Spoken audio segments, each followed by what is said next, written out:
ভগিনী নিবেদিতা। ভারতবর্ষকে ভালোবেসে যে কজন বিদেশি ভারতবর্ষে এসেছেন তাদের মধ্যে ভগিনী নিবেদিতা অন্যতম। নিবেদিতার পূর্ব নাম মার্গারেট এলিজাবেথ নোবেল। তার পিতার নাম স্যামুয়েল রিচমন্ড নোবেল এবং মাতার নাম মেরিয়াবেল।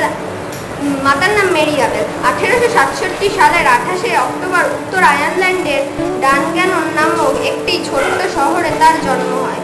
মাত্র 10 বছর বয়সে তার পিতার মৃত্যু হলে মাতামহ হ্যামিল্টনের কাছে লন্ডনের এক বোর্ডিং স্কুলে মার্গারেটের শিক্ষা জীবন কাটে। পড়াশোনার বাইরে তিনি ছোট থেকেই প্রচুর বই পড়তেন আর তার মন সবসময় ঈশ্বর চিন্তায় নিমগ্ন থাকত। সাফল্যের সঙ্গে শিক্ষা জীবন শেষ করে মাত্র 17 বছর বয়সে তিনি শিক্ষকতা শুরু করেন। 1895 সালে লন্ডনে স্বামী বিবেকানন্দের বক্তৃতা শুনে মুগ্ধ হয়ে মার্গারেট স্বামীজিকে গুরুরূপে বরণ করে।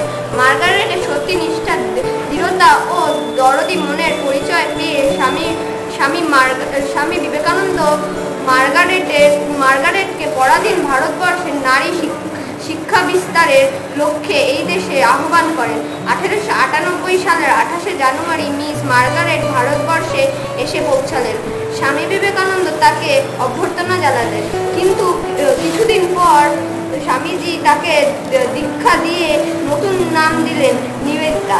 অল্প কিছুদিন পর কলকাতার বাগবাজারে নিবেদিতা তার নারী শিক্ষার জন্য একটি বালিকা বিদ্যালয় স্থাপন করলেন, যা আজও নিবেদিতা তার স্কুল নামে পরিচিত। তার লেখা বিখ্যাত বইগুলি হল the master saw him the way of India life ইত্যাদি। আচার্য জগদীশ চন্দ্র বোস, শ্রী অরবিন্দ ঘোষ, রবীন্দ্রনাথ ঠাকুর তাকে খুব শ্রদ্ধা করতেন। কলকাতায় প্লেগের সময় তার সেবা আমাদের মুগ্ধ করে। রবীন্দ্রনাথ ঠাকুর তাকে লোকমাতা বলে উল্লেখ করেন। 1911 সালের 13 অক্টোবর মাত্র 44 বছর বয়সে দার্জিলিংয়ে তিনি দেহত্যাগ করেন। এইভাবে নিবেদিতা ত্যাগ, সেবা ও ভালোবাসা দিয়ে নিজেকে নিবেদন করে তার গুরু প্রদত্ত সার্থক করেছেন।